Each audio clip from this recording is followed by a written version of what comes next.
Welcome to meeting number 3 of the Standing Committee of the House of Commons Standing Committee on Foreign Affairs and International Development. Today's meeting is taking place in a hybrid format pursuant to the standing orders. Members are attending in person in the room and remotely using the Zoom application. Before we continue, I'd like to ask all in-person participants to consult the guidelines written on the cards on the table. These measures are in place to help prevent audio and feedback incidents and to protect the safety and health of all participants, including wonderful interpreters. You will also notice a QR code on the card, which links to a short awareness video. I'd like to make a few comments for the benefit of the witnesses and members. Please wait until I recognize you by name before speaking. For those participating by video conference, click on the microphone icon to activate your mic, and please mute yourself when you're not speaking. For those on Zoom, at the bottom of your screen, you can select the appropriate channel for interpretation, either floor, English, or French. For those in the room, you can use the earpiece and select the desired channel. A reminder that all comments should be addressed through the chair. For members in the room, if you wish to speak, please raise your hand. For members on Zoom, please use the raise hand function. The clerk and I will manage the speaking order as best as we can, and we appreciate your patience and understanding in this regard. Today we're looking at the topic of recent Russian incursions into Polish and Romanian airspace. And pursuant to Standing Order 1062 and the motion adopted by the committee on Tuesday, September the 23rd, 2025, the committee is meeting on the study of Russian incursions into Polish and Romanian airspace. I would now like to welcome our witnesses from the Department of Foreign Affairs, Trade and Development, Mr. Eric Laporte, Executive Director, Regional Security and Defense Relations Division, as well as Monsieur Stéphane Lessard, Executive Director of Europe Bilateral and European Union Institutions Division, and from the Department of National Defense, Ty Curran, Deputy Director General, International Security Policy. Up to 5 minutes will be given for opening remarks, after which we will proceed with rounds of questions. I now invite Mr. Larocque to make an opening statement of up to 5 minutes. Merci, Monsieur le Président. Thank you, Mr. Chair. Thank you for the invitation to appear today to brief you on recent Russian airspace violations over NATO territory. It's a pleasure to do so alongside my colleagues, Stéphane Lessard, Executive Director, Northern and Central Europe Relations Division at Global Affairs Canada, as well as Mr. Ty Curran, Deputy Director General for International Security Policy at the Department of National Defense. Mr. Curran and I had the honor of briefing your colleagues at the Standing Committee of National Defense last week, and we look forward to your questions. Before starting, however, I would like to provide a few remarks that provide some context to the recent events and speak to Canada's contributions to Euro-Atlantic security and support to Ukraine. Since September 10th, we have seen an increase in airspace violations over NATO allied territory on the part of Russia. This has included multiple drones overflying Poland and Romania, as well as an airspace incursion by 3 Russian MiG-31 fighter jets over Estonia. We have also seen unauthorized incursions over airspace of Copenhagen and Oslo airports by drones. While it wasn't immediately clear who was behind the flyover of Denmark's Copenhagen airport, Prime Minister said that Russian involvement could not be ruled out. There were some further disruptions in Denmark overnight. There has been no attribution yet, except for the Danish Defense Minister saying that it was a professional actor. Airspace violations on the part of Russia are not a new phenomenon. This has been a regular occurrence since Russia began its illegal invasion of Ukraine, but has accelerated in intensity and scope in 2025, including with the use of drones and fighter jets. In response to most recent incursions, NATO and the affected allies showed determination, resolve, and demonstrated unparalleled allied interoperability. The recent interception of Russian drones over Poland by allied aircraft, for example, included a coordinated response involving Dutch and Polish fighter jets, a NATO early warning aircraft, an Italian air-to-air refueler, and German ground-based interceptors. Similar allied coordination happens in most instances. Both Poland and Estonia invoked Article 4 of the Washington Treaty following the incidents.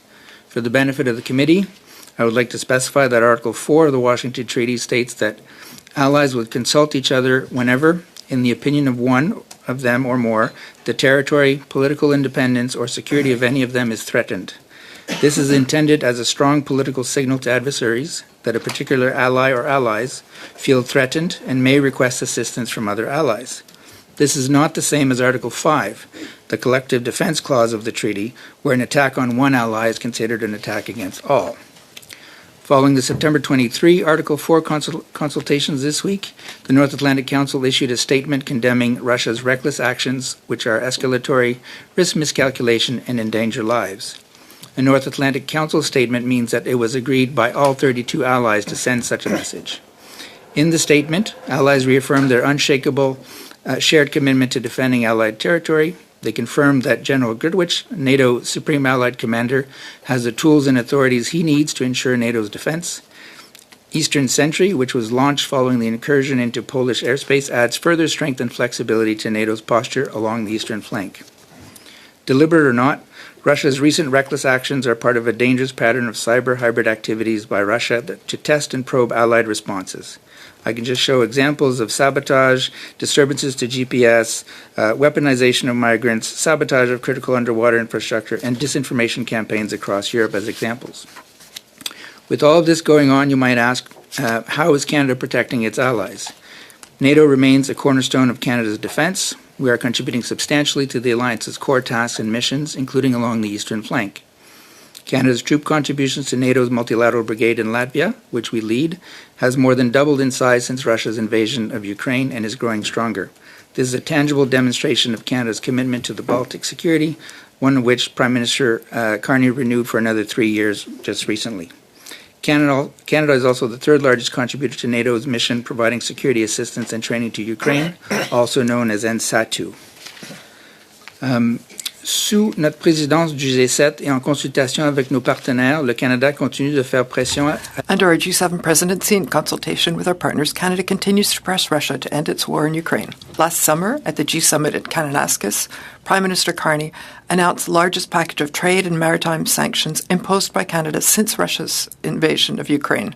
In Charlevoix, in March 2025, the G7 foreign ministers also adopted the G7 Statement on Maritime Security and Prosperity, a Canadian initiative that reaffirms the G7's strong commitment to contributing a free, open, and secure maritime domain based on the rule of law that enhances international security, promotes economic prosperity, and ensures environmental sustainability. In this initiative, Canada has established a Phantom Fleet Task Force with participating G7 members in partnership with the 8 Nordic and Baltic countries.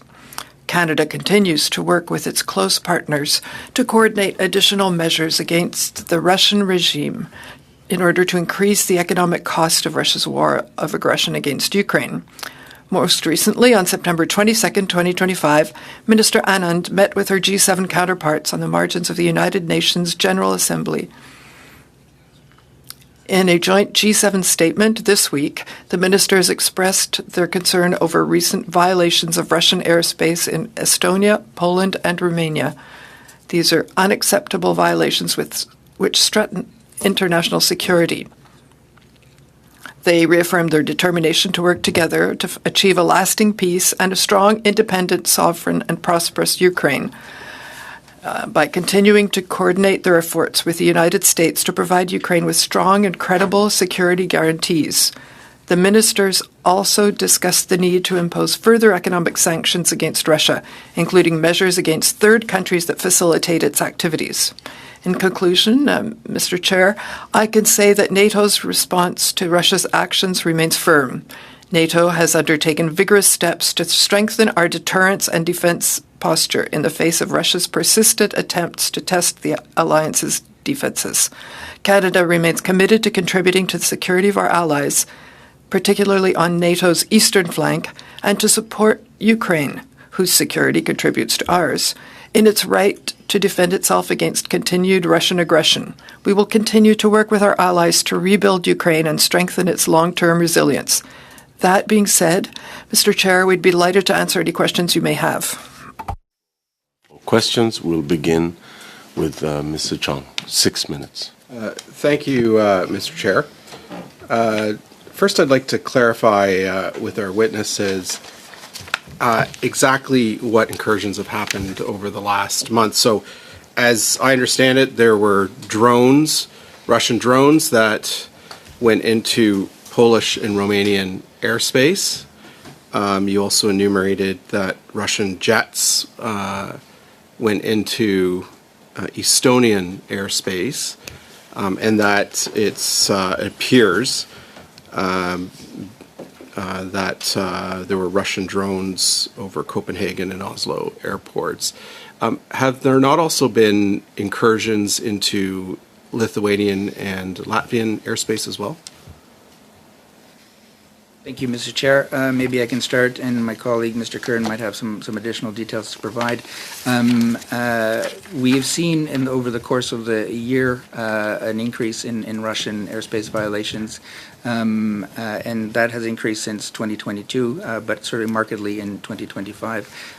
Since September 10th, we are tracking Polish incursions, Romanian incursions, Estonia incursions with fighter jets, Denmark we have seen, and Norway also with drones. Again, those have not been specifically attributed to Russian activities, though the authorities in Denmark have noted that those were conducted by a very capable actor. I'm not aware of Lithuanian or other drones, but it is quite possible. Yeah, I'm just referring. It was referred to in by Secretary General Mark Rutte in his press conference of the 12th of September 2025, where he noted that there were airspace violations that occurred also in Latvia and Lithuania. That's why I asked. Yeah.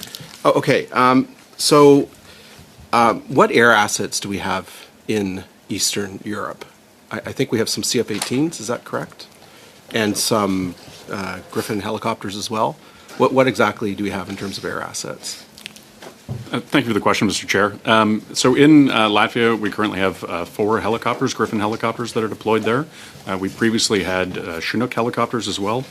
We have transport planes that are in Prestwick in the UK, but we do not have fighter assets that are in Europe, other than on a deployed fashion, other than periodically for exercises.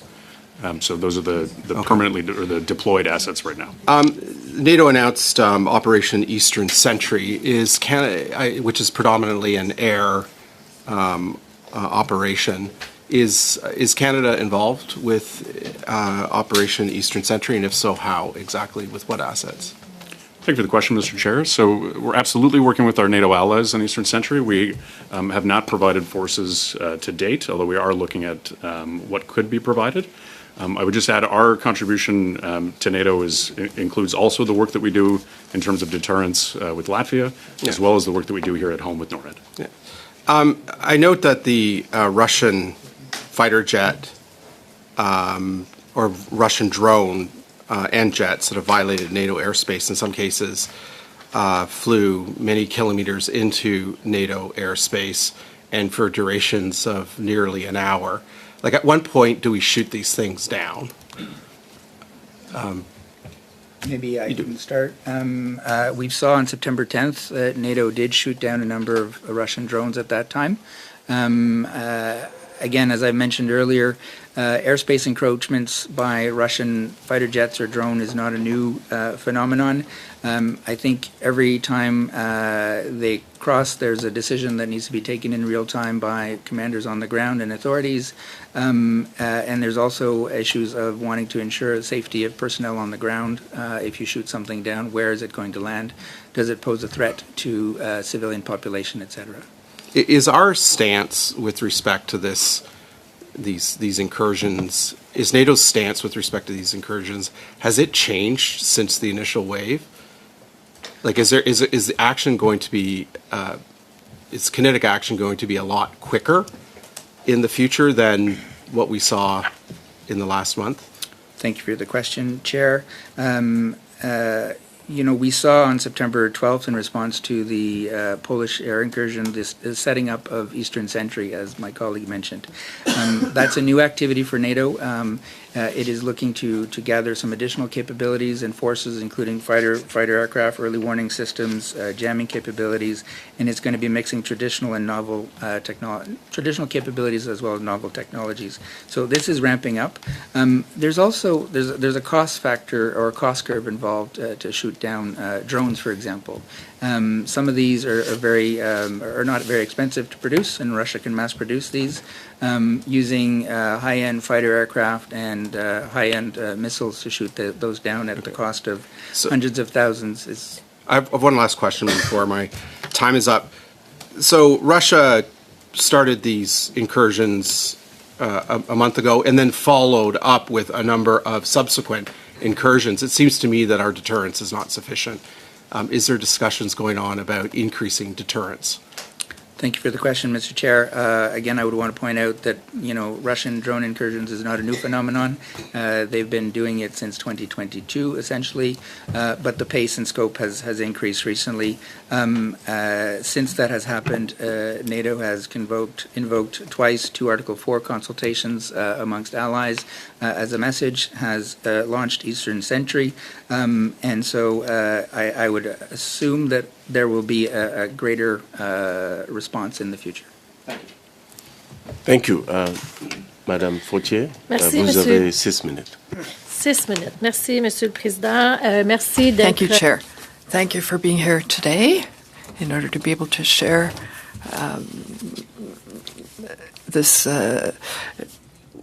share with the committee the study we're doing.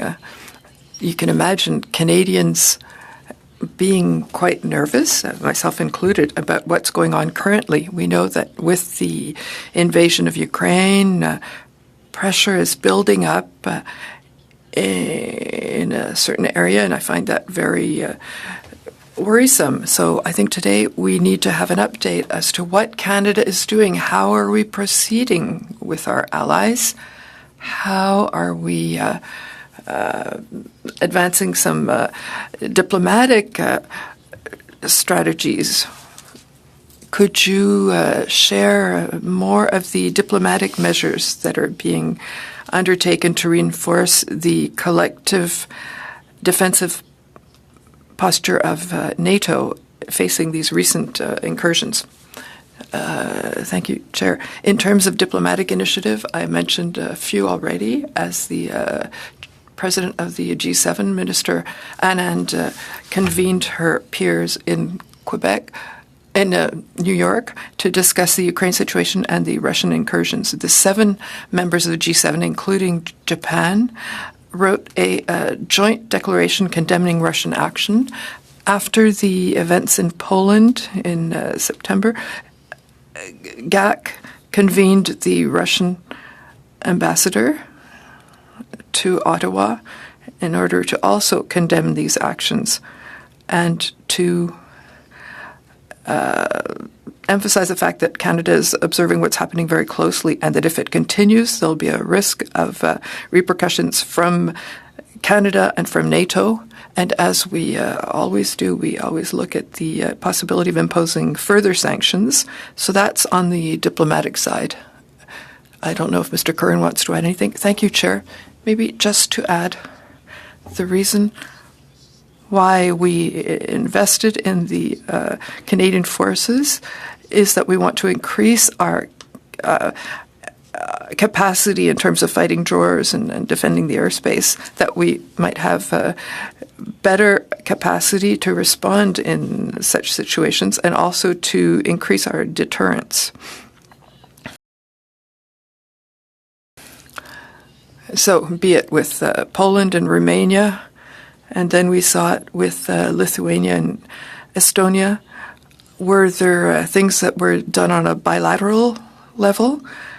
Did the government undertake more specific actions with those countries? Thank you, Chair. In all instances, we had conversations with our allies, either NATO or either in a bilateral way. The minister committed to discussing with some of his peers of countries that were affected. And as was already mentioned, we're in Eastern Europe, and we're helping the efforts there on the land forces as well. My colleague maybe has something to add. Just to confirm that Minister Anand had discussions with her peers. I'm thinking about the Vice Prime Minister and Foreign Affairs Ministers, Mr. Sikorski in Poland. And today in New York, there were discussions, yesterday and today, in order to communicate these messages of solidarity and firmness in terms of the Canadian commitment to Poland's security, as well as all countries on the eastern flanks. In what degree do you think that the response of NATO was effective? How do you measure the effectiveness of the actions that are taken? And is there something else that we would need to start doing or to add faced by this pressure? Of course, it's something to watch closely. The reactions of NATO are happening now. Eastern Sentry will take a while before reaching its full force and greater capacities, and we'll see what the Russian reactions will be. So since 2022, even since 2014, Russians have been doing what we call probing to see what the Allied reactions will be. We saw in the Baltic Sea there were often instances of critical infrastructure sabotage. NATO in 2023 initiated the program Baltic Sentry to have more monitoring, and since then we've seen a decrease in that type of action. So the reaction's not always immediate, but we hope that this is sending a strong message to the Russians. Does anyone else want to add something? So I'm good, thank you. Thank you very much. Ms. Fortier. Les meilleurs. Vous avez 6 minutes. Merci pour l'accueil au You comité. have 6 minutes. Thank you, and welcome to the committee. So we see the city of Poland and Romania, and also there was a situation in Denmark where we saw drones that were seen, at least at night, and this was carried out by an unknown professional actor. And it's not, this does not exclude the fact that it might be Russia. The Prime Minister said that it was the most serious attack against critical infrastructure in the country. She also mentioned that this is part of the evolution that we've been observing lately with other drone attacks, violations of airspace, and cyber attacks against European airports. So Denmark was strategic. It's one of the founding members of NATO, and it's a door to Eastern Europe through the north way.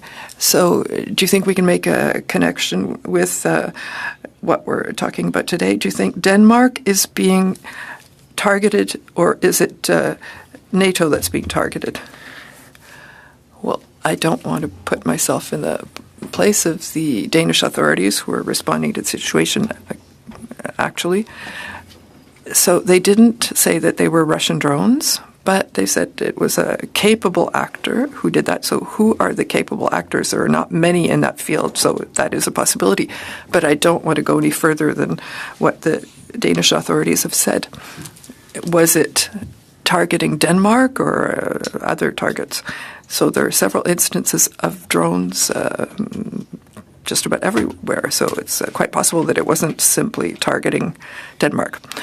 Laval University researchers are saying that Russia is trying to find out more about the true capacities of the alliance. So with these missions, Putin is gathering military intelligence on the type of reactions carried out by NATO, on the capacities deployed, the response rapidity.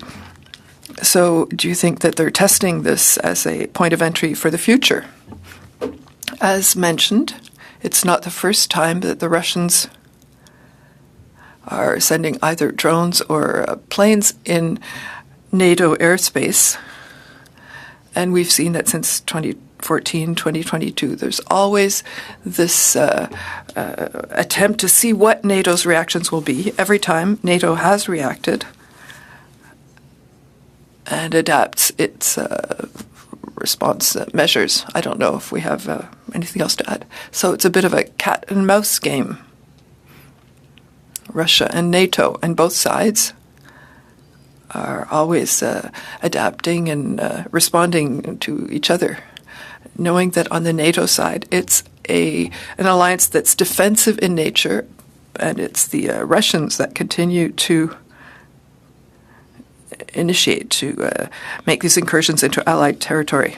The UN Secretary General, Antonio Guterres, warned against the true risk of an extension of the Ukrainian conflict beyond its borders in relation to what's going on. Do you also have that same concern that it might broaden from country to country and that it might even reach as far as our country? Yes, the risk of escalation exists, and the NATO communique emphasized that this kind of behavior risks being escalatory, and that NATO is ready to respond if it's necessary. If we need to have an Article 5 response, we are, via the Washington Treaty, involved in that response. Did you evaluate the risks of incursion that might have been made on Canadian territory recently? Have we seen any incursions in the past few days? I'm not aware of any, but I can pass the floor to my colleague, Mr. Curran. Thank you for the question. The simplest answer is no. We have not seen any incursions here in Canada. Over the past year, there has been no penetration of our air defense identification zone, which is not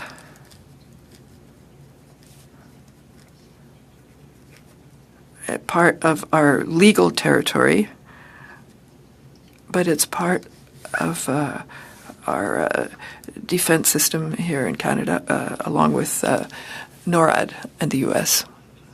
Thank you. What has just happened in at least 3 allied countries, have you increased the level of vigilance and surveillance over our airspace? NORAD is always observing threats here in Canada and in the U.S. I don't know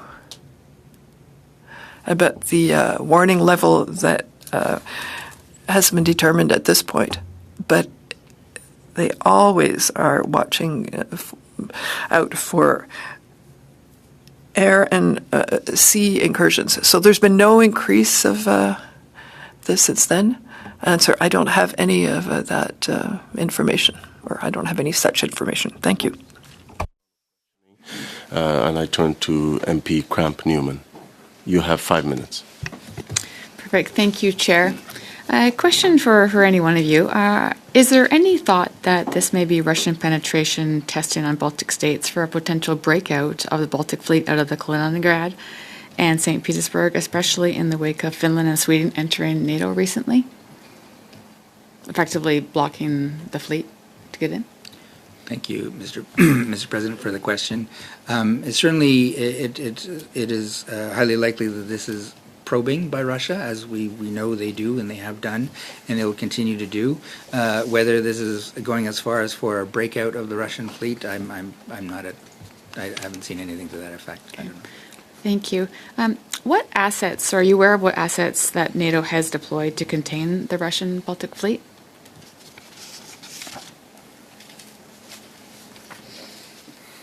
Thank you for the question, Mr. Chair. Unfortunately, I don't have the full detail of NATO's disposition. What I could perhaps say is, following the 2014 invasion and the full-scale invasion in 22, NATO has significantly augmented the forces that are on its eastern flank, both from a land, air, and naval point of view, and Canada has contributed to all three. From a NATO doctrine, where is the threshold between that of incursion and an act of aggression? Thank you. Thank you, Mr. President. Incursion into airspace, again, as I mentioned a little bit earlier, these has happened a number of times since 2014. Recently, the quality and length and duration and number of drones coming in has increased significantly. That said, there's a difference between a drone overflying airspace, going from point A to point B through NATO airspace onto Ukraine, for example, or loitering. These are not conducting attacks per se. They're most of the time can either be decoy drone, reconnaissance drones, and then there's a cost benefit or an escalatory calculation that is made by commanders on the ground or in the air whether to shoot it down or not in terms of where it is over civilian infrastructure. The cost of the missile that you need to shoot this thing down, or just letting it go. Could you speak to the current status of Canada's anti-drone capacities, and are there any current procurement projects happening? I cannot. Thank you for the question, Mr. Chair. Yes, we have made investments to provide both counter-air and counter-drone, particularly for our forces deployed in Latvia. These are also areas that will be part of the investment made under the increases for defense spending. Okay. Is there any indication that the nations that have had their airspace violated were targeted because of their recent rearmament campaigns? Thank you for the question, Mr. Chair.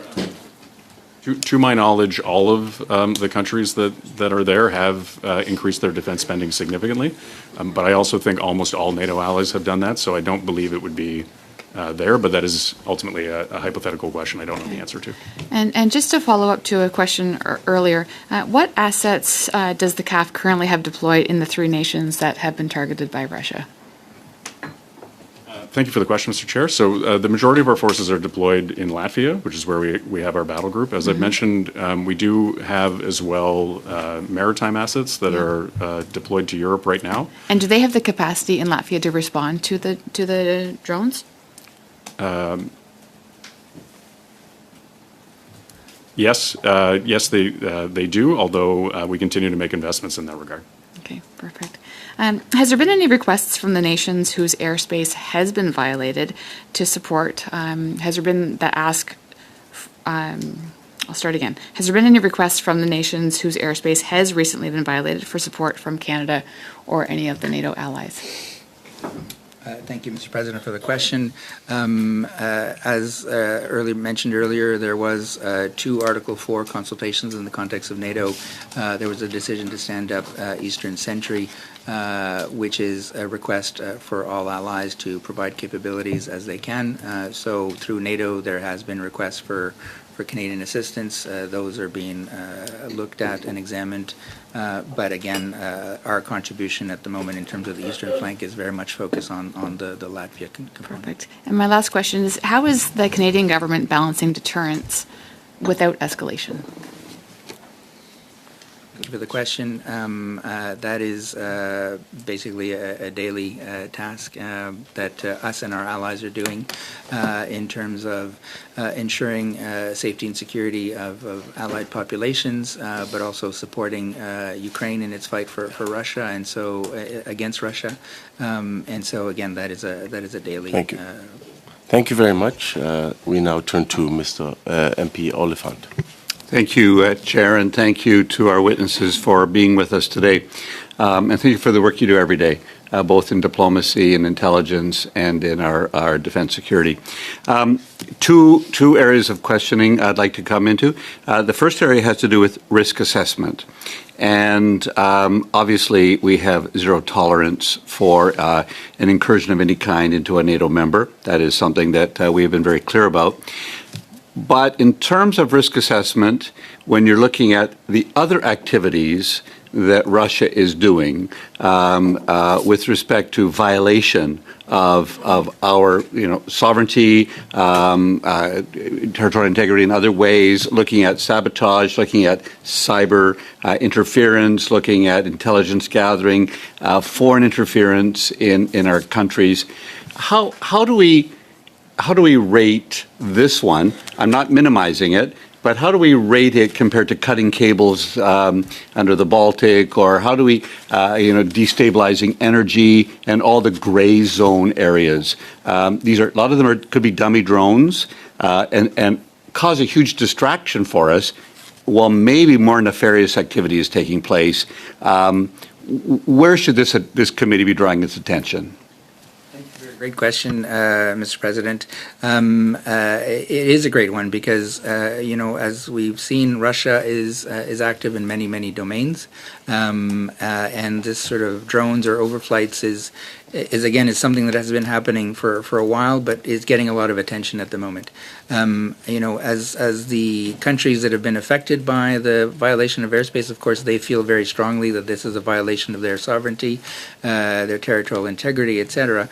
But at the end of the day, it's a drone flying through their airspace and leaving most of the time unscathed, no damage, whereas we know that Russia is very active in the cyber front, has done a number of sabotage activities that has resulted in loss of property, etc. So, again, your question in the scale of things is a great one. And I don't expect an answer on it, but I'm raising it because I think the committee needs to consider it. I was in Moldova in the summer, and in Moldova, watching the level of interference from Russia in the sovereignty of Moldova in terms of its upcoming elections, in terms of the way they were using money to buy support. That seems to me to be horrendous activity in a near neighbor to our NATO neighbors. And I'm just wondering, I may just put that on the record that I'm looking for a threat assessment at some point. Maybe we need to consider it as a committee. The second area of questioning has to do with our response. I understand that the minister directed officials to call in the Russian ambassador and to express our concern. Following up on Madame Fortier's questions, there's a range of activities, from diplomatic, from demarches, from, we have 5,000 sanctions on Russia already, or I forget the new number. We have a range of activities in terms of what we can do. Should our quiver be growing? Are there things that we should be doing more to express very strongly to Russia our, not only displeasure, our outrage at their engagement with our NATO partners? Thank you for the question, Mr. President. You outlined rightly some of the steps we've taken following the September 10th incursion and highlighted our very robust sanctions regime at the moment. As I mentioned in my remarks or in response to some of the questions, those are always constantly being reviewed, and there is lots of work going on now amongst G7 partners and amongst other allies for additional measures, including looking at what more can be done in the oil and gas, for example, which continues to fuel Russia's war. And maybe the last question, have we demarched non-NATO members to ask them to express concern to Russia with respect to the territorial integrity of a NATO, or it doesn't, for me, Russia's activity into NATO under Article 4 with consultations and Article 5 are critical because that's our allyship. But have we gone to other non-NATO members to express that we would like them to talk to Russia to say, back off? Thank you for the question, Mr. President.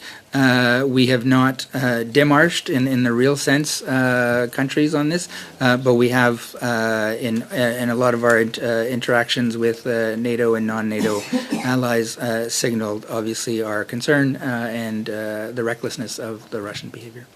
Merci beaucoup. Thank you very much. We now go next to Monsieur Lemire. Vous avez 2 minutes et demie.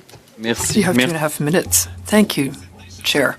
Some researchers have raised the fact that Russia, through its actions, is wanting to expand the war in Ukraine so that this conflict doesn't stagnate. Do you have an opinion on this statement that Russia is trying to destabilize the Russian conflict? Good question. I don't have any information about it, but if we look at what we've been observing, what Russia's been doing since 2014 and since 2022, Russia is always trying to have an advantage in relation to the other countries in the region. There's still a very Soviet kind of mentality to have the eastern countries that joined NATO come back under the umbrella of Moscow. Thank you. Poland lately increased its military capacity, so Russia wants to know what kind of equipment Poland has. Where are the ammunition and weapons factories located? So it's thought that Russia has gone into that zone to get this information. To what degree do you think Russia's been able to gather information or intelligence from the area that was flown over? And what impact would that have on its strategy? Thank you for the question. I don't know what's happening there, but it's certain that Russia is taking advantage of this incursion to gather intelligence, and that's one of the reasons why we have concerns when we have such events, and that's why we need to to strengthen our capacities to have more possibilities to respond if need be. What mechanisms should be put in place to block these attempts, which might be akin to espionage? And are these mechanisms used, or do they apply to Canada as well? Thank you for the question. I think there are always lessons that we can gather in such situations. As I've already said, it is an advantage for our investments in the Defense Department, especially in our air capacities and especially in drones. Chair, and thanks to the witnesses for appearing before committee today. Is not precedented or unprecedented, actually, what we've seen of what Russia is doing, the multiple attempts against multiple NATO members. And it's funny that goes from the Baltic all the way to inside interior Europe, to Romania and to Poland. It seems like a type of a tactic of bullying in one aspect of it. Obviously is not unplanned, is well planned, is maybe trying to, it's one of those campaigns trying to confuse us and to keep us busy wandering around the 30-plus members of NATO. What do we do with Russia and with Putin, with his power? Unfortunately, such an empire that survives on wars, on conflict, and it's becoming our problem in the Western world, in NATO, and obviously across the board. Such attempt could really trigger Article 5. If they went too stupid to try to hit a target at any of the countries, that we will be facing Article 5. Now, from your knowledge, and I'm going to ask you as an expert on NATO constitution and what constitute NATO's members to act upon such threats, what could trigger Article 5 in this case? We know Article 4 doesn't apply because the members that have been attacked or being subject to, they will be having to consult with the rest of the members' allies. So what could trigger Article 5? It shouldn't be Article 5, at least be an option in front of Russia, and unfortunately, such thing could also trigger a third world war of some kind. So this is very tricky situation. I would like to see in the term of NATO. How do you see this is going to play between Article 4 and Article 5? For the question, Mr. President. A very good question. It's worth remembering that in all of its history, NATO only invoked Article 5 once in its history, and that was following the 9/11 attacks on the United States. Article 4 has been invoked nine times so far, 5 times by Turkey following events around its borders, a number of times by European allies following the invasion in 2022, and then, of course, we have Poland and Estonia this week. You asked the question, Mr. Chair, on, what are the triggers? The beauty of Article 5 is it's pretty clear. In one way, in the treaty, is that it's an attack on an armed attack against an ally. At the same time, it's also a little bit fuzzy in that it's an armed attack against an ally, and that's not defined. There are advantages of having it that way to ensure that our adversaries are, don't know exactly where the threshold is. Do you believe that, there's between Article 4 and Article 5, there's a huge space right there. Do you believe that what we know, what we don't know, we don't know. But what we know, do you believe that the NATO response was sufficient enough to deter? And what could also be done to make sure we escalate without a huge escalation, without going into war? Thank you for the question, Mr. President.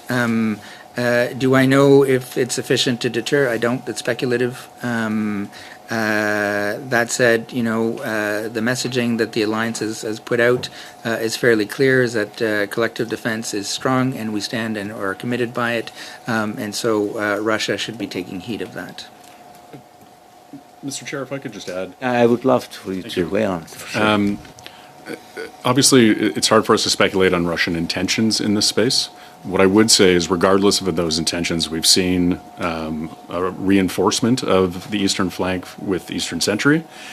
Similarly, as we saw after the invasion in 2014 and the full-scale invasion in 22, with a reinforcement of NATO forces, including Canada, on the eastern flank. We've also seen Sweden and Finland join the alliance, making the alliance stronger.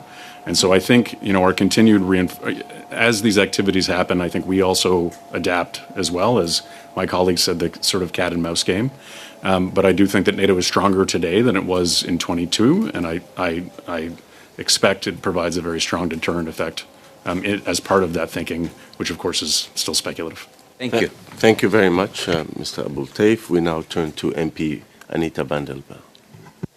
Thank you, Mr. Chair, and thank you for being here to answer these questions on these vitally important topics. I'm hoping that you can put this a little bit into context, because we're hearing things and the public is hearing things that sound very alarming. You have said that while it's not new, there's been an escalation, there's been more incidents. But if you look at this in the context going back to, say, the Cold War, are there other periods where you've seen this kind of escalation and then you've seen maybe a pulling back, or is this unprecedented? Is this something that is completely new we've never seen before? Thank you for the question, Mr. President. I would say the fact that you have Russia in an active and open war on European territory in the context of NATO being in existence, that is unprecedented. Russia probing Allied defenses and responses, I would say that is not unprecedented.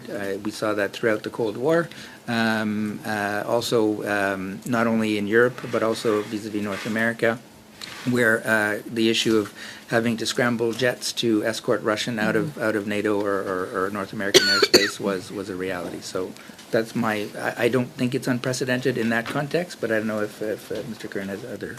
Yeah, if I could just add, Mr. Chair.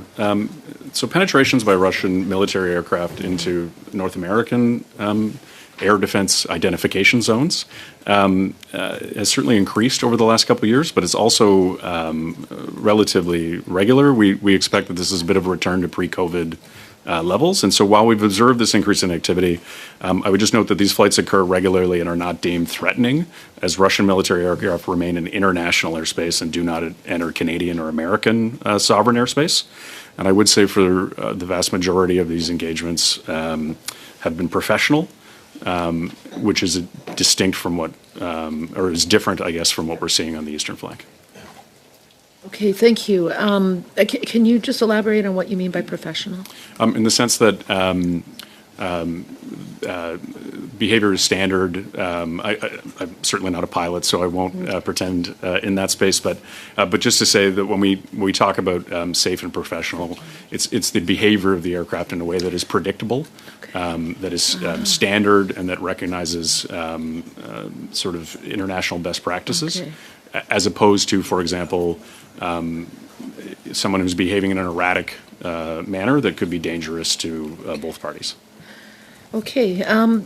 Are there certain incursions that you are more worried about than others? I mean, obviously, a fighter jet is very different than a drone, and where they are doing this might differ.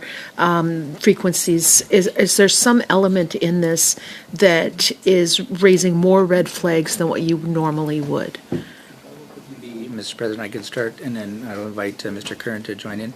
I think what becomes more worrisome or of concern is kind of duration and depth, and location. If they're sort of penetrating deeper into airspace, or loitering a lot of time, or going over critical infrastructure, civilian airspace, etc. Perhaps I would just add, Mr. Chair, the question of are they armed is certainly significant. While we are concerned about intelligence gathering, we are concerned about activities regardless of that. When we know that the aircraft or drones are armed, it increases the risk significantly of an unplanned escalation, to your colleague's comments earlier. And have they been armed? Certainly the MiG-31s that flew down that space were armed. No. And then if you could perhaps, you mentioned that we have called the ambassador. What is Russia's response to this? Is Russia taking responsibility? Are they trying to hide the fact that this is happening? What is their response? Thank you for the question, Mr. President. I would say standard Russian practice is denial. In the case of the conversation we had with the Russian ambassador here, there was a whole bunch of other theories. They were jammed, electronic warfare, not ours. And as Russia tends to do, sort of put out a smokescreen of other possibilities.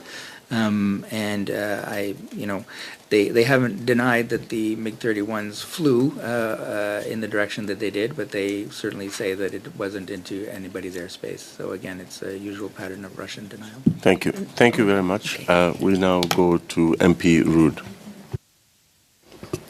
Thank you, Mr. Chair. Thank you very much for being here with this and providing this information. From Canada's briefings at the North Atlantic Council and Allied Air Command, what are the top 3 capability gaps that are exposed by these incursions? Thank you for the question, Mr. Chair. I don't know that I have a definitive list, but I would say I think we've recognized the importance of investments in counter-drone capability. I think there is absolutely a need for increased air defense capability. Listing a top 3, those 2 certainly would jump out to me right away. I think we've seen the significant increase of drone warfare as part of the war in Ukraine, which underlines the need for investments across the alliance in those capabilities. Thank you.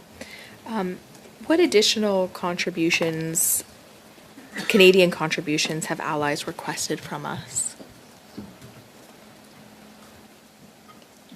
Thank you for the question, Mr. Chair.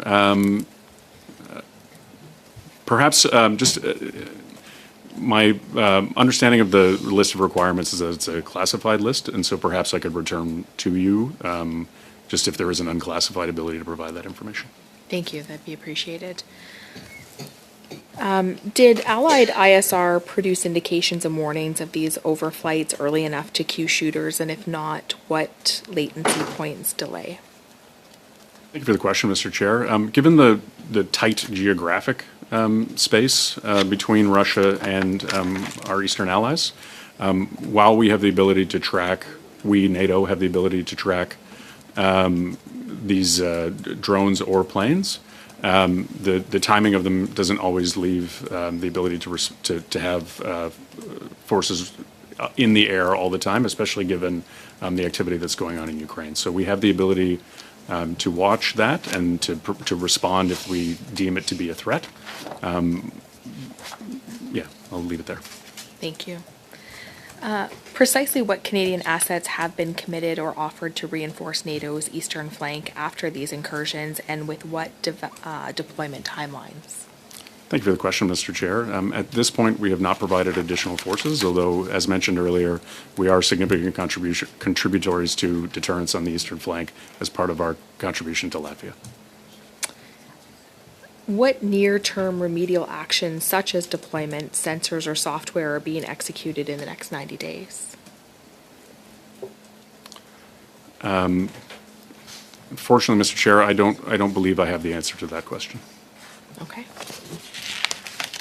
If you do find some information, if you could return that back to the committee, that would be, it might be classified as well, but if it's not classified, that would be helpful. Thank you, Mr. Chair, I'd be happy to. Thank you. What additional authorities or resources are being requested from the department to enact the government's response?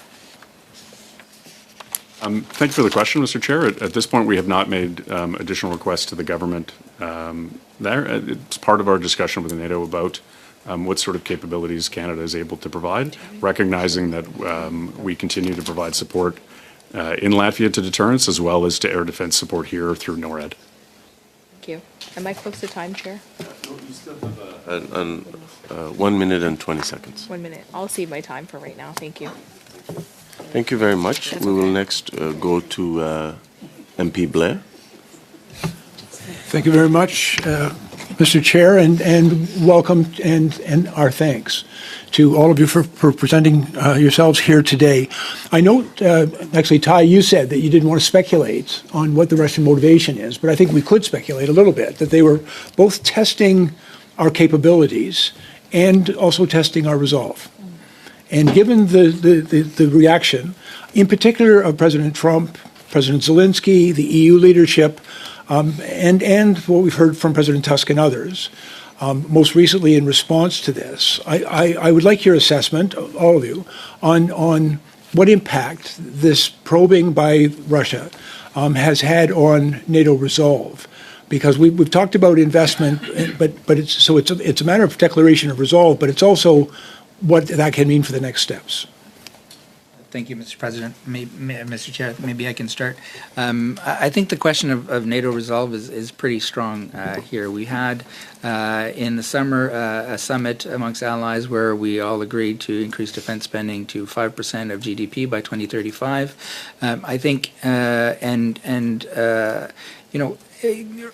President Putin has always wanted sort of NATO to go away. I think by him invading Ukraine and antagonizing European allies, if he actually has sort of created a much stronger NATO.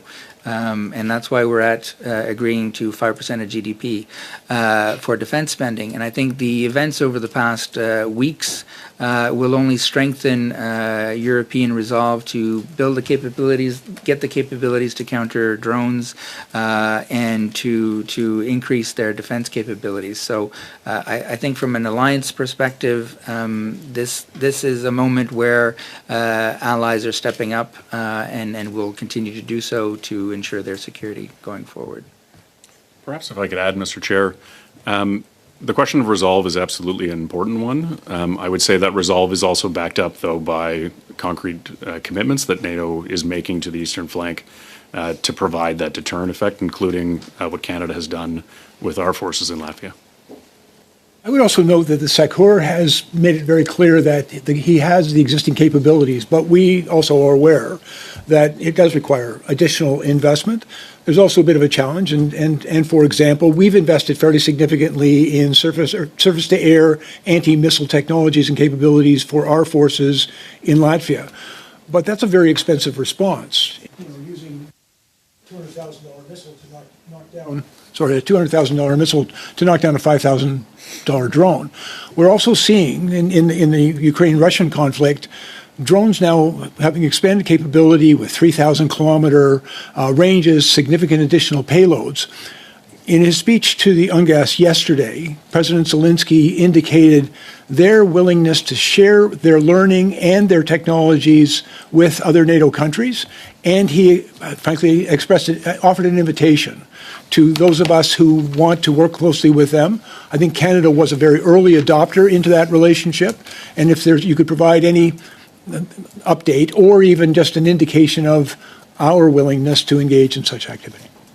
Thank you for the question, Mr. Chair. You're absolutely right. The Ukrainians are at the cutting edge of drone technology and counter-drone technology, specifically because of the challenges you identified about using multi-million-dollar platforms to knock down cheap, mass-producible drones. One of the things that is quite exciting is the Build with Ukraine program that Ukraine announced recently. Canada is working with Ukraine and we signed a letter of intent over the summer to potentially do joint ventures with Ukraine, which would provide the ability to manufacture Ukrainian drones here in Canada, benefiting, we hope, the Canadian industry as well as eventually the CAF. And the last point I wanted to ask, and it's tangentially related to the drone incursions over Poland quite recently, but in June of this year, many of our very close allies in NATO, and including Ukraine, withdrew from the Ottawa Convention with respect to landmine prevention. All the Baltic states, Finland and Poland, as well as Ukraine, have now withdrawn from that convention. It does, in my opinion, place our deployment in NATO, particularly in Latvia, as one of the countries that has withdrawn, in a somewhat challenging relationship. And so I think, how would you see Canada navigating that? It's not a contradiction, but it can be a challenge for us, navigating that going forward. And because there are other conventions or values that we've put forward that could be challenged in how our neighbors and friends in NATO, and particularly on the eastern flank with Russia, may have to respond to that. Brief response, please. Thank you, Mr. President. Yes, indeed. The threat posed by Russia has compelled a few allies to take extraordinary measures to counter Russia, including withdrawing from the Ottawa Convention, which we regret. But we remain very much wanting to work with them and ensure their security and their safety and the safety of our personnel. And so there is CAF measures in place, as I understand, to be able to continue to work with our allies, those who have left the Ottawa Convention and those that are in. Thank you. Thank you very much. Next, we have Monsieur Lemire. Vous avez 2 minutes et demie. Merci, Monsieur le Président. J'aimerais. Thank you, Chair. I would like to come back to the topic that my colleague Anita Vandermill asked about on the summoning of the Russian ambassador by the Minister of Foreign Affairs. It seems that Mr. Stefanov was reprimanded. Can your department tell us what was reproached more specifically in the context? Thank you for the question. Yes. The day after the incursions, the department asked the Russian ambassador to present himself at the department. We have a policy of engagement with Russia that's very limited. So the fact that he was convened was already a sign that we wanted to talk about something very serious. Otherwise, we don't have any exchanges with him. So during these discussions, as I said, it was to emphasize that the Russian behavior was unacceptable, and that if that continued, there would possibly be more serious repercussions. So what were some kind of sanctions or constraints to be imposed on Russia discussed? What was the reaction of the Russian ambassador? Just to clarify, the Russian ambassador, when he was summoned to the department, it wasn't to speak with the minister, it was with high-level officials of the department, because, as I said, we have a policy of limited engagement with Russia, so we limit the engagements. But here we had a high upper-level official of the department who was there to explain the fact that we were very unhappy. But there was no mention of sanctions or constraints. In that discussion, there was simply the affirmation that there might be action that might follow. The Russians are very aware of our sanctions. We have more than 3,000 people who are the object of sanctions, and they know about our commitment with the G7 to work on sanctions. Thank you, Mr. Chair. I'd like to focus a bit on what our deterrence posture is, our deterrence posture, NORAD's, NATO's. You know, in the last month, we've had NATO members shoot down Russian drones that have violated NATO members' airspace. Clearly, there's a deterrence posture there. The drones come in, they're going to be shot down. But then, at the same time, NATO members did not shoot down 3 MiG fighter jets that entered Estonian airspace for 12 minutes. So that's a different deterrence posture than the one on drones. Yesterday, 4 Russian military planes entered the airspace defense identification zone, and were, Canadian and American fighter jets were scrambled, I believe 4. Jets were scrambled to intercept and track these 4 military planes. Now, I acknowledge that these Russian planes were in international airspace, that they were operating in a predictable, regular fashion, and that NORAD assessed that there was no threat. But my question is, what would NORAD do if those jets had crossed over from the ADIZ into either American or Canadian sovereign airspace? Would we allow them to fly for 12 minutes into our airspace, or would we shoot them down? For the question, Mr. Chair, I think we retain the sovereign capability with our allies to respond to aggression in our airspace, which could include shooting down a drone or a plane.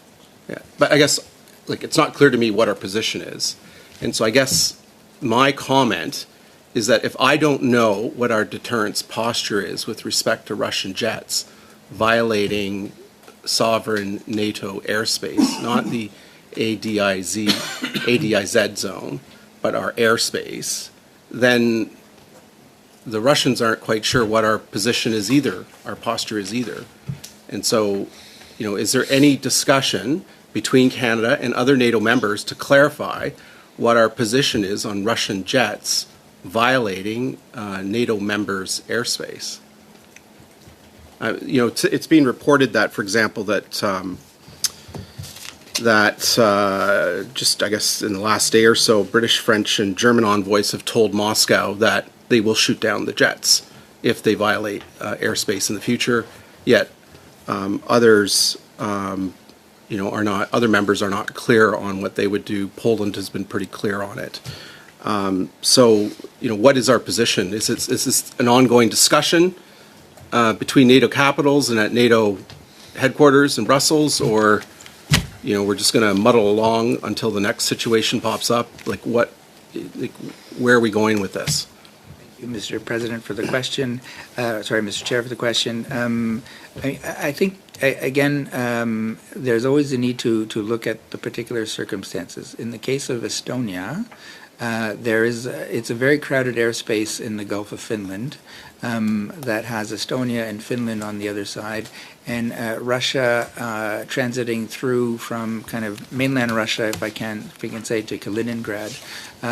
And there's parts of it that are international airspace and parts of it that are airspace over Estonia. The Russians in the past have often gone through or mistaken through, either deliberate or not. And so a judgment call needs to be done by, the commanders who are, controlling the airspace and the pilots, again, in terms of what it is that is going to happen at that time, and again, where those aircraft are, what they're doing, what is the danger to civilian population, et cetera, et cetera. Can I just speculate on something?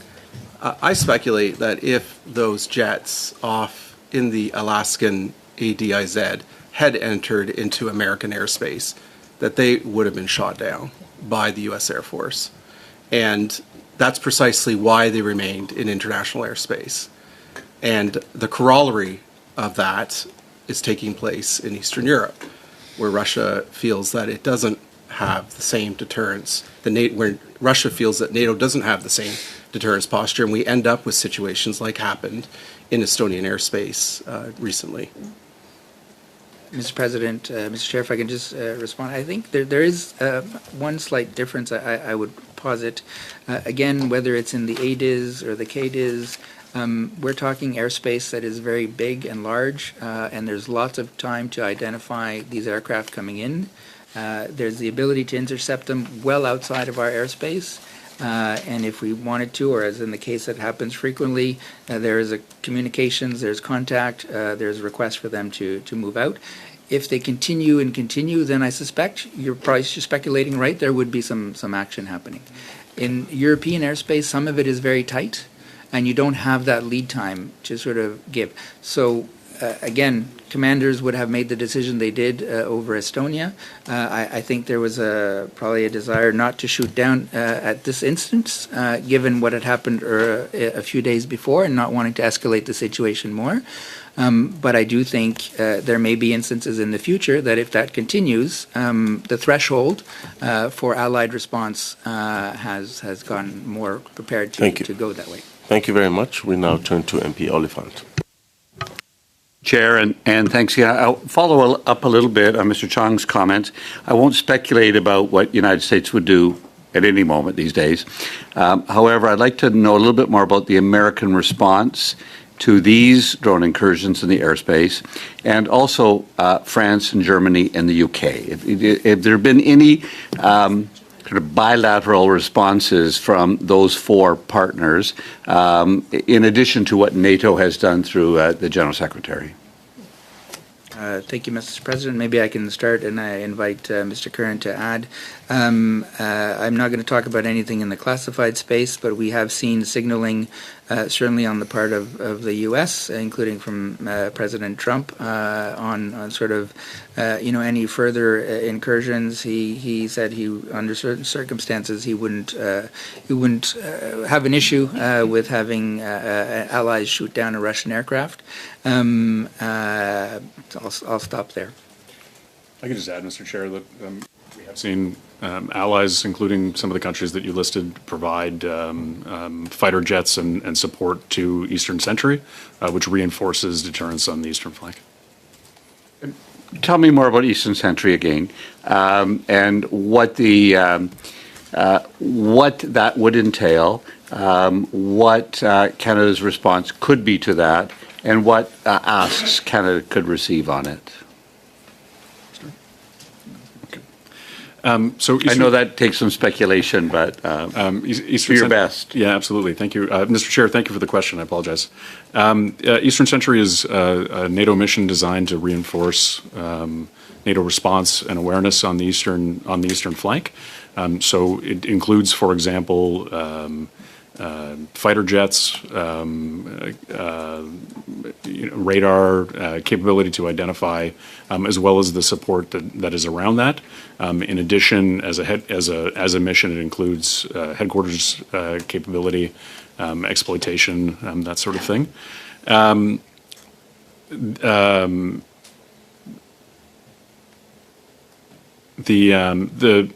terms of Canada's contribution to that, as I mentioned previously, Canada has not so far provided additional capability to Eastern Sentry, although we do continue to look at that. But I would just highlight that our support to overall deterrence on the eastern flank is quite high, given the forces that we deploy to Latvia, and we continue to maintain a deterrent posture here in Canada and North America as part of NORAD. And proudly so. I want to shift, most of our attention on this tends to go to the Baltic, and we tend to look at that body, but I want to just move us a little bit to the Black Sea, and wondering what we are seeing, responding to. I mean, that's Romania, Bulgaria. There is activity in the Black Sea, and there's mining operations. There's a number of things going on with respect to the Black Sea. Could you just give us a little intelligence or a thought, a small I intelligence about what Russia's activities are on that side of the continent? Maybe I can start, Mr. President. Obviously, we've seen, again, drone airspace violations there over Romania. So certainly there's, by the Danube there's an area where drones will often overfly there to go and strike into Ukraine. In the Black Sea itself, I would, yes, there's activity, but I would posit that throughout the course of the war, Ukraine has done, frankly, a very amazing job at neutralizing the Russian Black Sea fleet, moving it out of Sevastopol and further west into production with for protection out of harm's way for maritime UAVs, but also ground-based missile attacks, as we saw when it sank the Moskva. We've also seen open source reporting, seen again maritime-based drones hitting maritime oil ports or offloading sites. So it is very much an active theater. And just in closing, maybe a comment would be to say that I think Mr. Putin has been probably caught off guard that NATO is stronger than it was before, as opposed to weaker. Sweden and Finland joining has added capacity, and I've often said to both countries, we've gained more from them joining NATO than they have gained in some senses because of their huge military capacity. I would also say we have things to learn from Ukraine, that we have done training in Ukraine, but from that training, they have continued to add capacity that I think NATO will need in the future. So I hope our government will keep that door open to learn from Ukraine. Unfortunately, we've run out of time, so we'll go to the next Member of Parliament, Madame Rood. Thank you very much. You have 5 minutes. Thank you very much, Chair. How have Russian officials responded to the concerns Canadian officials have raised in relation to airspace violations and other destabilizing tactics? Thank you, Mr. Chair. As I mentioned earlier during the conversations with the ambassador of Russia, there was kind of a number of reasons or excuses. One, it didn't happen. Two, not Russia's fault. These things might have been jammed. It was accidental. And we've seen that even in a lot of public discourse on the part of Russian officials denying intent for these actions. Thank you very much. What is the Government of Canada's assessment of Russia's use of destabilizing tactics, including sabotage, as well as malicious electronic and cyber activities? And yeah, if you could answer that one first. Thank you, Mr. Chair. I think we mentioned earlier, Russia is indeed engaged in all of these fronts versus allies, versus Canada, but certainly in the cyber realm, and then in the disinformation realm, though there are some other actors that are probably more active in Canada than that. So it is something that we are actively watching and actively working with our allies and partners to counter where we can. Have we seen an increase in the use of propaganda and disinformation in Russian language mediums, both in Canada and abroad? And if so, what strategies are being employed to mitigate this? And is it happening, in official language media? Thank you, Mr. Chair. Unfortunately, I don't have that information. That is not sort of my area of expertise. I can say that as part of within Global Affairs Canada, there's a section that's called the G7 Rapid Response Mechanism that has been launched by Canada as part of the G7 entity that has the G7 countries as well as NATO and EU organizations involved that sort of monitors disinformation and seeks to redress that and also looks at election monitoring issues. But I'm not familiar to the detail of its work, but there is an active element of the department that looks at that. Thank you very much. What specific threshold, duration, altitude, payload, or proximity to critical sites would Allied Air Forces be authorized to engage in without further political clearance? Thank you, Mr. Chair. I don't have that information. Unless you do. No, I don't. Is that something that could be provided if it's not classified? Certainly, if the answer is not classified, we could provide.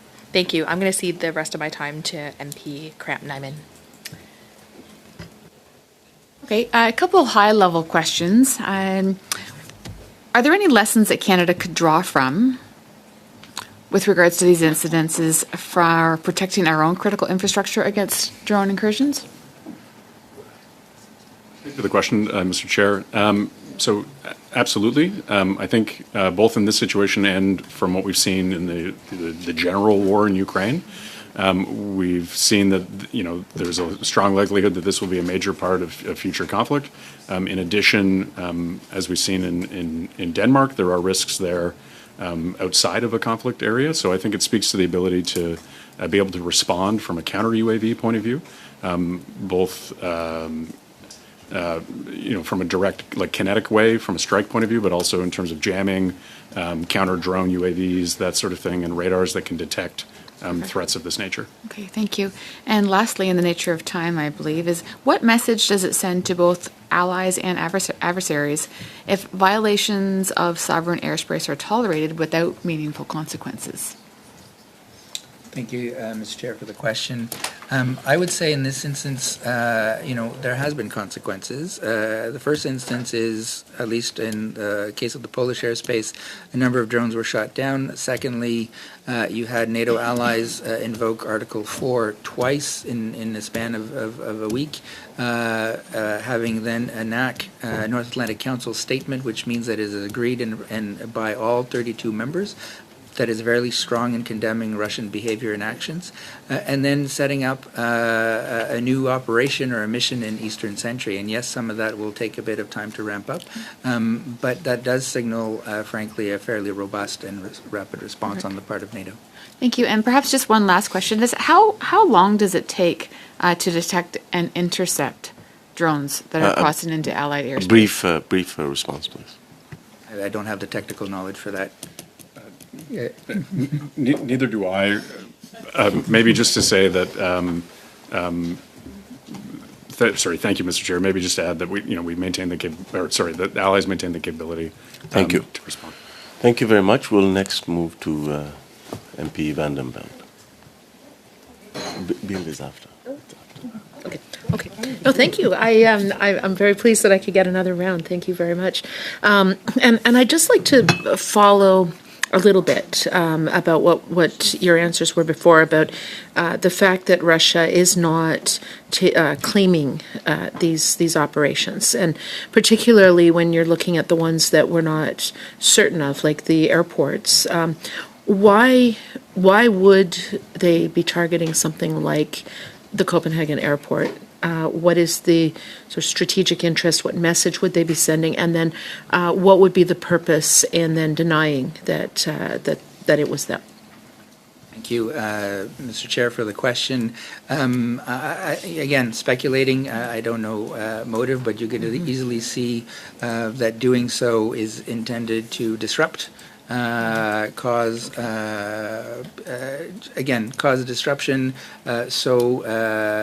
fear amongst the population, and by denying it, it also then sort of obfuscates sort of who is it, and sort of just simply adds more questions. So this is part of the Russian narrative in a hybrid context where it's below clear thresholds of conflict, and it's activities that are simply intended to distract, sow fear, et cetera, et cetera. Maybe my colleague has a few other suggestions, I think. Thank you, Mr. Chair.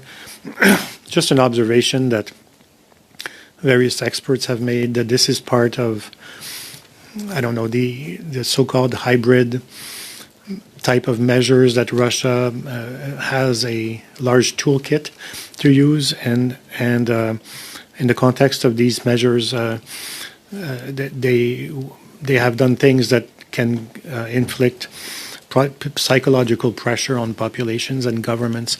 It's part of the destabilization efforts that take many forms, but this overflying airports, for example, is disruptive, but also destabilizes the government's response and understanding of what's going on. Thank you.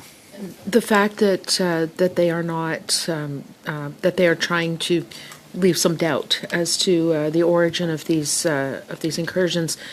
Does this then make it more difficult to do retaliatory or responsive measures, given that, or does it actually? Is it the opposite? Is it if they did claim it, it would actually require greater retaliatory measures because it would be a much more aggressive act if it was not denied? Thank you for the question, Mr. Chair.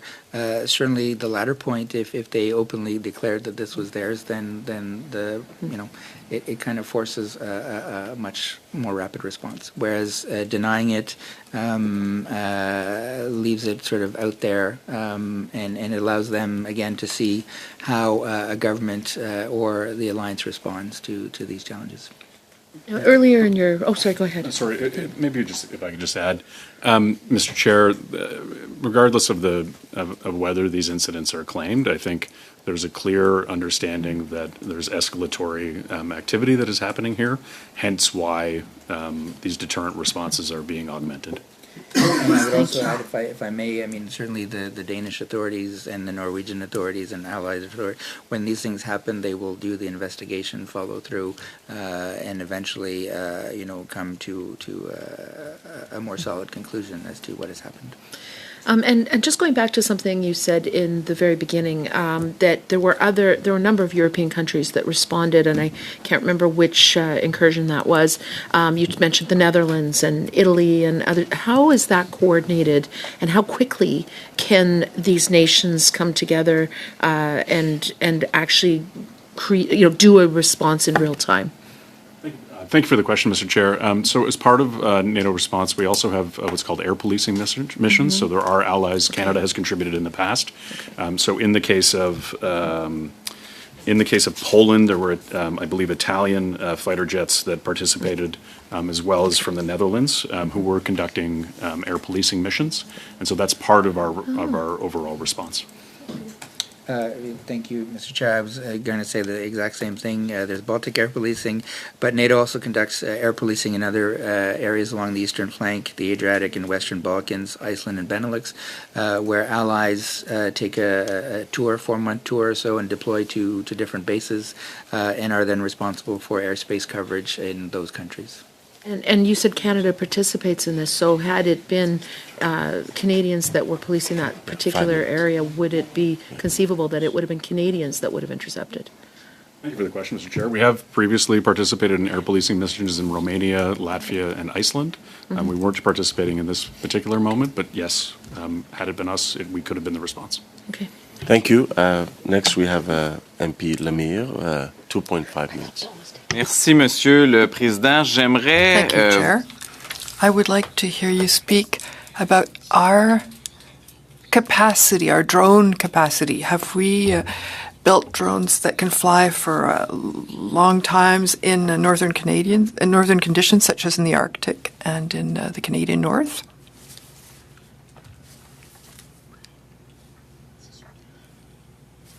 There are drones that are capable. There are Canadian industries that produce such drones. So flying a long time, and they can help us with our logistics. For example, RQ8, which has a great capacity. And if maybe my colleague had some points to add. Thank you. I was just wanted to say that the Canadian forces already have a contract signed for RQ8's long-range drones. They're American drones that are specifically made to help Arctic surveillance. Are these drones armed? I don't know that. The Canadian Armed Forces said in 2022 that there are problems in terms of ice and satellite coverage in those areas for drones. Have we improved our satellite capacity and the capacity of those drones to do surveillance in winter conditions in terms of the batteries? That's an issue. Yes, thank you. Chair, I'm not aware about satellite coverage issues.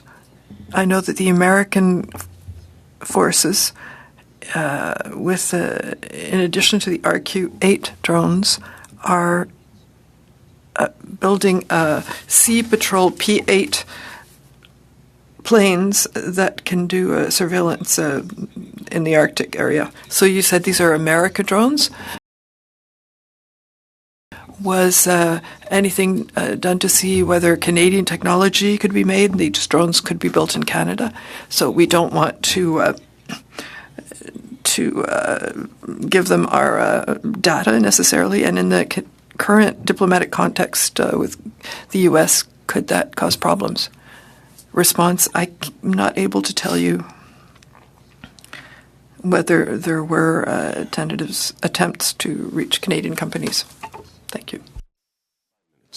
Thank you, Mr. Chair. I'd like to go back to this talk about the NATO response and our deterrence. You know, in recent weeks, the sheer volume of Russian threats has been head-spinning. It's hard to keep track.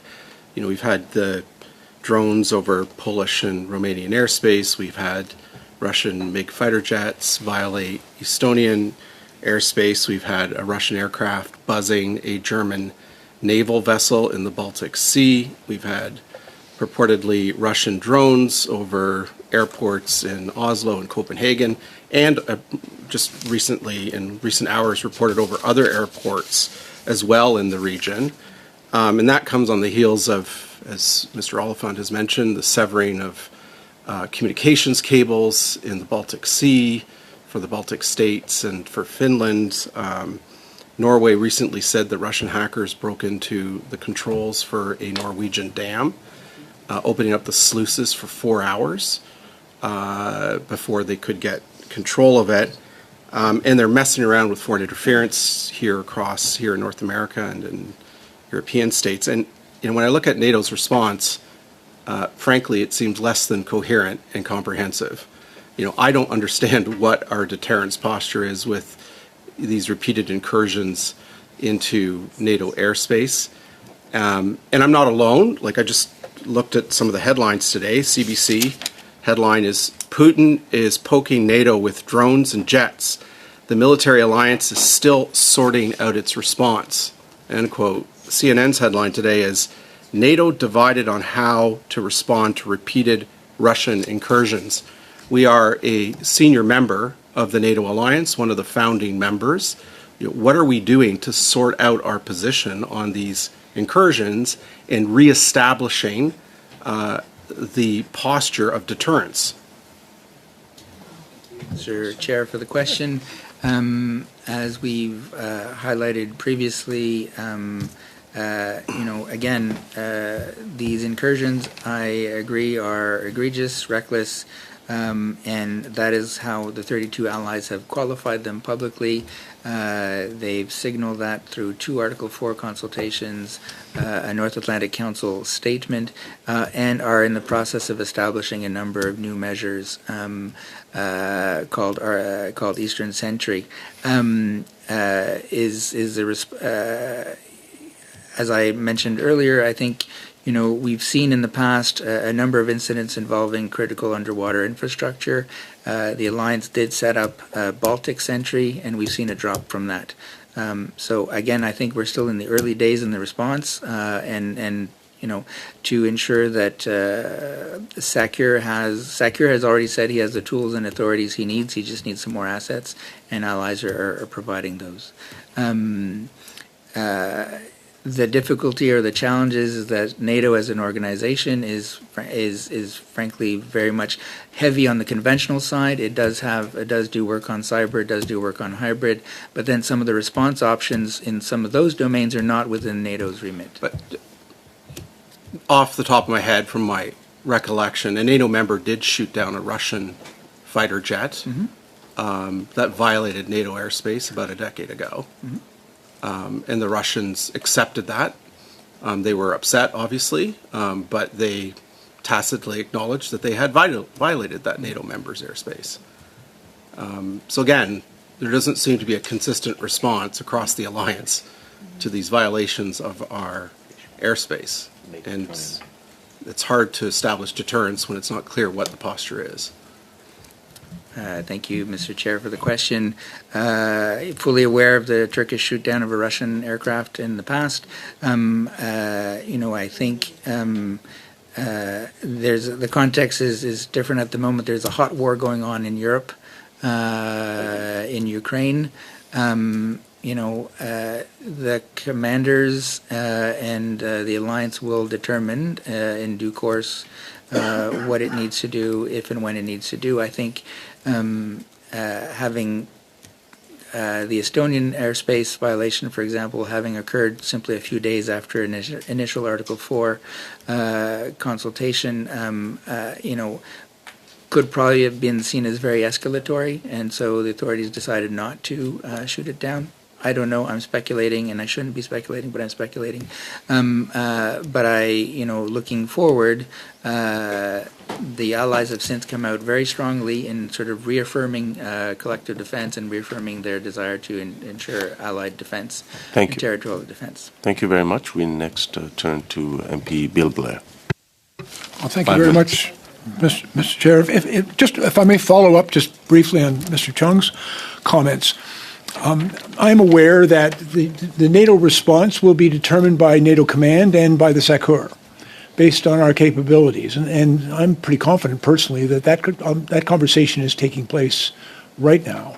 And I know that I would expect and I anticipate there might be a reluctance to start making, even though the media is very anxious for it, a declaration of red lines for NATO. And I think it'll be a thoughtful and nuanced response. But I have great confidence in that command and the SACUR to respond. I think it is important that we be patient and let them work out, because clearly the Russians are probing. There is something else, though, that has changed fairly significantly in the past 2 weeks.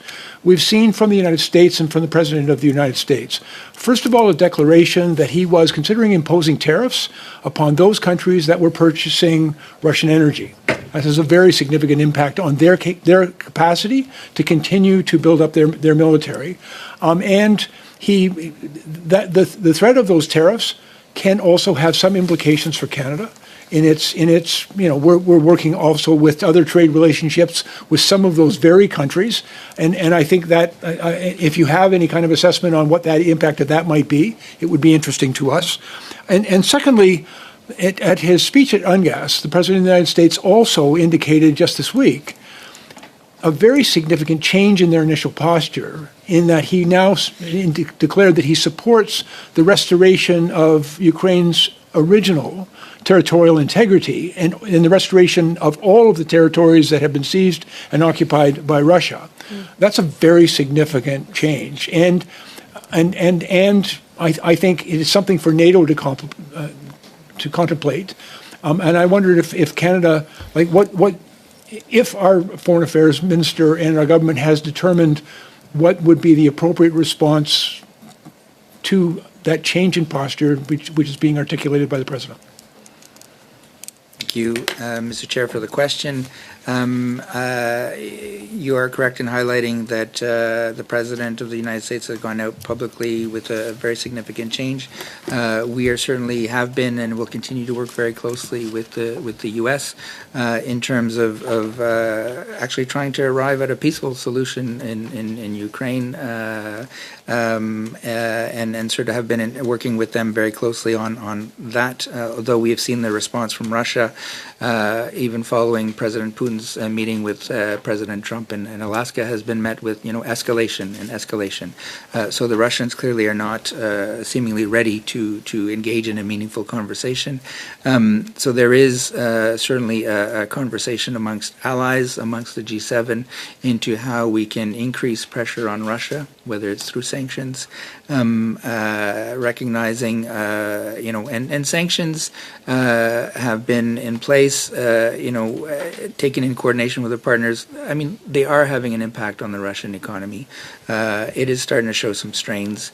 Inflation is high. It's difficult for it to purchase and has to rely on sort of other partners for a number of items.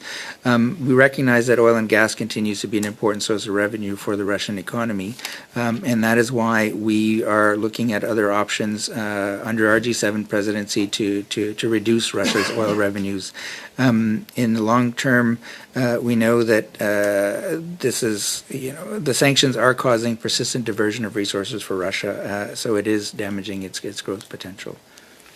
Perhaps, Mr. Chair, if I could just add, when we look at the basket of options for response in these situations, our support for Ukraine is part of that equation, and we certainly welcome any partners who are increasing that support.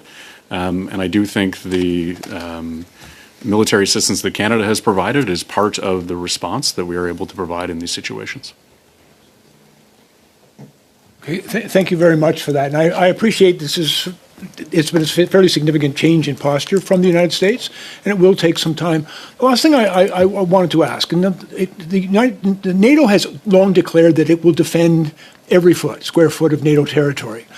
But in that defense, I think there has to be an acknowledgement that, for example, if a jet flew over Estonia for some period of time, NATO's ability to respond to that, because the jets are not all stationed at the Estonian border, but rather are stationed, the NATO response jets would be stationed further back from that border. And it would take actual time to detect the threat and then to respond. And if the Russians only came in for 12 minutes and then turned around and fled, it may not necessarily do that. But there are a number of ways in which I think it has been declared on how we will respond. So that capability, I think it would be very helpful if you were able to provide us with some insight as to how long it would take to respond. And by the way, I think this is somewhat related to the withdrawal from the Ottawa Convention, because our NATO allies, particularly on that eastern border with Russia, have become very concerned about slowing down any potential incursion. And so the time of response, I think, is relevant. And perhaps you could provide us with some insight on what the limitations of that might be. Thank you for the question, Mr. Chair. Certainly NATO response times would be classified. That is part of the information potentially that the Russians are seeking to determine. But I guess the unclass answer in this space would be that NATO maintains a response capability, or a robust capability to respond. The question of two previous questions today about how that response should happen, I think, is something that is maintained by commanders, but that ability to respond remains and is being augmented in response to these incursions. Thank you very much. So that brings us to the conclusion of the fourth round of questioning. If members have additional questions, here's the opportunity to do so. Monsieur le Maire. One or two questions. Thank you. Merci. Première Thank question, you. est-ce que So first question, do you know what Russia's capacity is in terms of drones, especially in a winter context? Are they further advanced than we are? Do they have the same thing for their fighter jets working in northern contexts? You said that they developed that technology before. Yes, it's for certain that Russia increased their drone capacity during the Ukraine war. That's why we're working with the Ukrainians to take note of the lessons of their experience in Ukraine so that we can increase our response capacity for the Canadian forces. But we are also encouraging the industry to work with factories, with the producers, the Ukrainian producers, so they can strengthen their capacity. On the northern aspects, yes, it's winter in Ukraine, but it's maybe not as cold as it is here. So in terms of winter, we're working with our allies in the Arctic as well. It's an opportunity for the industry in Canada, but also for the allied countries' industries. It's not just a question of climate, it's also a question of counter-electronic measures. For the fighter jets, and we're trying to learn all of these lessons so we can strengthen our capacity. Second question. So in the media in Europe, in the U.S., do you know how it's described in Russia? Are these incursions mentioned in Russian media, or is it not mentioned? Or is there some kind of Russian propaganda related to these recent incursions? Thank you, Chair. Maybe I can start, and my colleagues can also answer. In the Russian context, the Russian war is not a war, it's a special military mission. And not many media report on the developments there. In terms of the incidents we're discussing, that have happened over the past few weeks, I have to say that I don't know what's being said in the Russian press at this point. I don't know, Stefan, if you have seen anything. But I wouldn't be surprised that it's not mentioned much. Officials for your testimony and for appearing for this study.